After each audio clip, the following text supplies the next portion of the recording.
itulah dia ya. Kita lihat sama-sama tadi ya, ada beberapa daerah sudah menyediakan ruangan untuk caleg-caleg yang stres gitu dok. Itu sebenarnya gimana sih dok, fenomena seperti ini perlu dok adanya tempat seperti itu?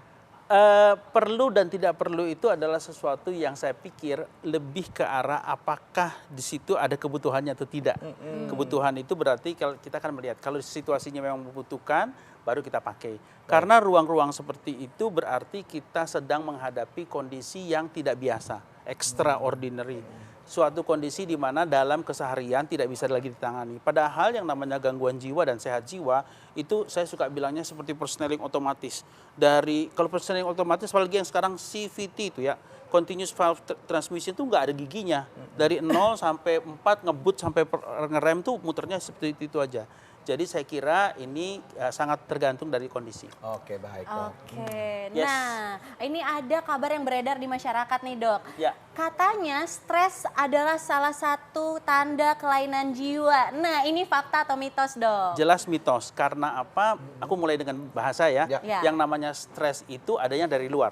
Stres itu sebenarnya tekanan kan dalam bahasanya. Artinya sesuatu yang ada dari luar atau dari dalam yang menekan. Ya. Respon manusia itu ada dua. Ya. Dia eustress atau distress. Eustress itu apa? Eustress itu adalah suatu kondisi di mana kita menjadikan stres itu sebagai pemicu.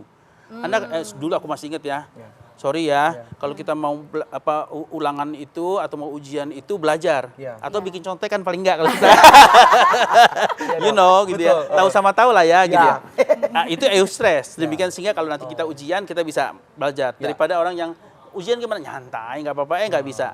Atau dia jadi distress. Distress itu adalah suatu kondisi di mana stres itu atau tekanan itu lalu membuat orang menjadi sudahlah, udah nggak bisa lah, memang ya sudahlah ya putus asa. Pesimis. Negatif ya, sedih, kesal, marah muncul semua. Kalau itu yang terjadi dia jadi distress itu lalu menjadi gangguan jiwa.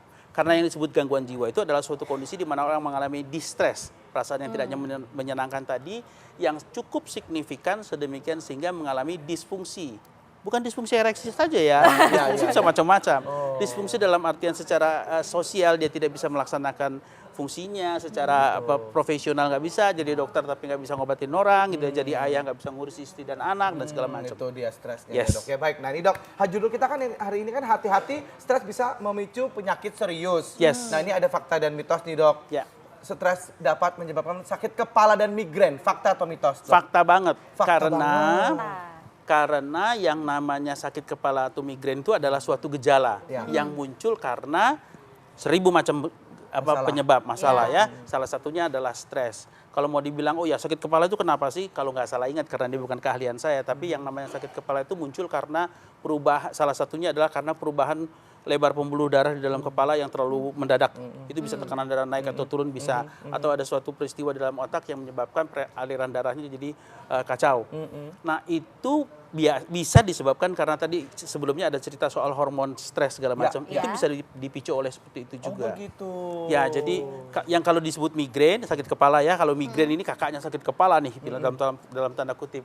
Karena migrain itu adalah sakit kepala yang sangat membandel, yang tidak sembuh-sembuh gitu ya, sangat membandel itu dan sakit sekali. Kadang-kadang orang bilang itu dulu sakit kepala sebelah namanya dan tidak diketahui penyebabnya. Kalau memang seperti itu biasanya sih kita lalu mengarah kepada tidak diketahui dari fisiknya, tapi dari mentalnya biasanya jadi sumber.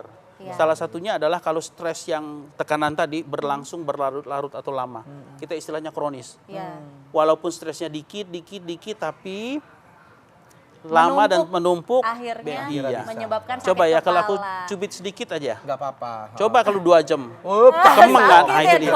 Atau yang lain adalah stres yang besar, yang berat dan sekaligus terjadi dadakan dan tidak bisa diatasi. Keplak langsung. Sakit kan? Besar sekali ya. Masalah itu. Nah, kalau itu mungkin terjadi dok. lalu bisa menyebabkan yang namanya sakit kepala tadi. Nah dok, ada lagi nih informasi yang beredar di masyarakat. Katanya stres dapat menyebabkan kanker. Nah ini fakta atau mitos dok? Fakta. Kanker, maksudnya kantong kering ya? Bukan? Kantong kering juga bisa. Tapi begini, stres dapat menyebabkan kanker. Ya, salah satunya adalah karena terbukti kanker itu salah satu yang bisa diatasi oleh tubuh sendiri adalah kemampuan tubuh untuk menciptakan imun sistem kekebalan tubuh. Yang juga terbukti bahwa itu akan menjadi menurun kalau orangnya stres, tidak rileks. 1, nomor 2, juga banyak kondisi-kondisi stres yang lalu menyebabkan berbagai macam hormon dalam tubuh juga ada yang meningkat, berubah lah ya di kondisinya sedemikian sehingga beberapa kanker itu menjadi lebih besar, pemicu, dia terpicu untuk menjadi lebih besar, pintar, lebih cepat, ya, lebih cepat tumbuh, lebih liar dalam tanda kutip tuh ya dia bisa. Nah itu ada fakta. Jadi walaupun saya tidak bisa secara spesifik menyatakan kanker apa, tapi itu adalah fakta. Sedemikian sehingga salah satu terapi dari stres, salah satu terapi dari kanker, adalah manajemen stres. Stres management itu penting sebagai upaya untuk menambah kesuksesan dari terapi kanker yang ada. Baik. Nah, Dok, harus happy ya. Harus happy, harus positive thinking gitu kan. Nah, ini gimana nih, Dok? Ini kan kita nih semuanya di sini juga lagi stres nih, Dok. Menunggu-nunggu hasil dari soal pemilu ini, Dok. Ini untuk mungkin ya caleg-caleg dan semuanya dan yang mungkin para pendukung juga mungkin paslon-paslonnya juga ini kan gimana supaya jangan stres gitu, Dok. Nomor satu ada. Tapi ini bukan omongan saya, ini dari lagu. Ya. Don't worry, be happy. Yes. Don't worry, be happy. Yes. Nah, itu bukti yang jelas bahwa kalau orang stres gitu ya, maka dia menjadi tidak happy, maka beban mental yang dia tambah itu bisa 3 kali lipat loh. Lebih berat daripada dia kalau misalnya mengekspresikan kesedihannya, kekesalannya, kemarahannya. Ya tentu saja mengekspresikan kesedihan itu yang tidak merusak diri sendiri maupun orang lain. Kan gitu ya, udah pasti. Dan lalu yang kalau dalam arti itu berarti harus positif.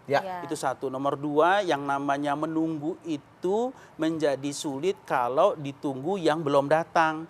Yang benar adalah nikmati yang sudah ada sekarang saja. Nah, bersyukur gitu ya, Dok ya. Baik, Dok. Terima kasih banyak, Dok.